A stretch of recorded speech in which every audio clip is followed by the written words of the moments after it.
Samantala, isa ng ganap na recording artist ang aktor at model na si David Licauco. Opisyal lang inilabas ng aktor at ngayon ay singer ang kanyang kauna-unahang single. May titulo itong I Think I Love You sa ilalim ng Universal Records Philippines. Voice lessons na talaga ako sa UR. And then just this year, nag-open up the schedule. And then during the recording day, I was super shy. Kasi as you guys know, medyo mahihayin talaga ang tao.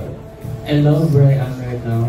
To be honest with you, I did not expect anything talaga when I first got to showbiz.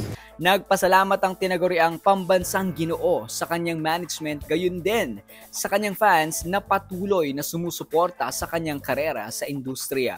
Looking forward din umano si David sa gagawin nilang music video para sa kanyang debut single. Tapos sa schedule ko na meron niya akong gagawin na music video. So looking forward to it. With regards to kung sino yung aking magiging love team, let's see kung sino. And again, it all depends on the management, kung ano yung mag-work, and kung sino rin yung pwede. Ako naman, ginagawa ko lang yung aking binibigay sa akin na trabaho.